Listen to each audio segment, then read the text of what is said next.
देवकर जे आहेत मोठा हिंसाचार पाहायला मिळाला परभणीमध्ये. परभणीमध्ये काल मोठा हिंसाचार झाला ते पाहायला मिळाला. संविधानाचा सन्मान हा सर्वांनीच ठेवला पाहिजे आणि संविधानाचा अपमान जर कोणी करत असेल स्वाभाविकता भावना दुखवणं हे स्वाभाविक आहे.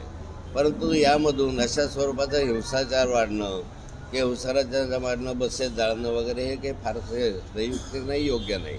पण असं असताना पण कायदा सुव्यवस्था कुठेतरी धोक्यात आलेली असताना अद्याप गृहमंत्री मिळालेली नाही महाराष्ट्राला. राज्यभरामध्ये कायदा सुव्यवस्था आहे कुठे? इथं आमदाराच्या मामाला पळवलं जातं, तिथं खून केला जातो. अगदी या ठिकाणी कालची घटना पुण्यातली आणखी पाहिली तर त्या ठिकाणी जबरदस्तीनं पळवून त्या ठिकाणी मर्डर केलं जातं. राज्यभरामध्ये अलीकडे जर पाहिलं तर दररोज या ठिकाणी दिवसाढवळ्या खून, चोऱ्या, दरोड्या हे व्हायला लागल्या आहे. राज्यामध्ये गृहमंत्री कोण आहे की नाही, मुख्यमंत्री आहे की नाही हेच आता लक्षात येईन असं झालेलं आहे.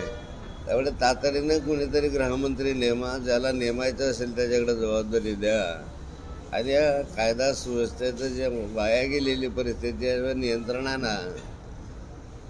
देवकरांनी अजित पवार गटात जाण्याचा निर्णय घेतलेला आहे. स्वतःचा बचाव करण्यासाठी देवकर हे अजित पवारांकडे जात आहेत असं सांगितलं जात आहे. मात्र अजित पवारांनी त्यांना नकार दिल्याची पण माहिती आहे. देवकरांनी आपली भूमिका परवा दिवशी स्पष्ट केलेली आहे.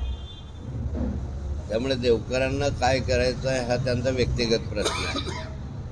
त्यांनी घेऊन निर्णय घ्यायचा असेल तर त्यांचा व्यक्तिगत निर्णय. याबद्दल अधिक खुलासा गुलाबरावजी देवकरच आपल्यासमोर करू शकतील. आज मुंडे साहेबांची जयंती आहे, काय सांगा? स्वर्गीय गोपीनाथजी मुंडेंची आज जयंती आहे. गोपीनाथ मुंडे हे माझे चांगले मित्र आणि सहकारी मार्गदर्शक होते. नेहमीच एक प्रेमाचे आणि जिव्हाळ्याचे संबंध गोपीनाथजींनी केले, माझ्यासाठी केले.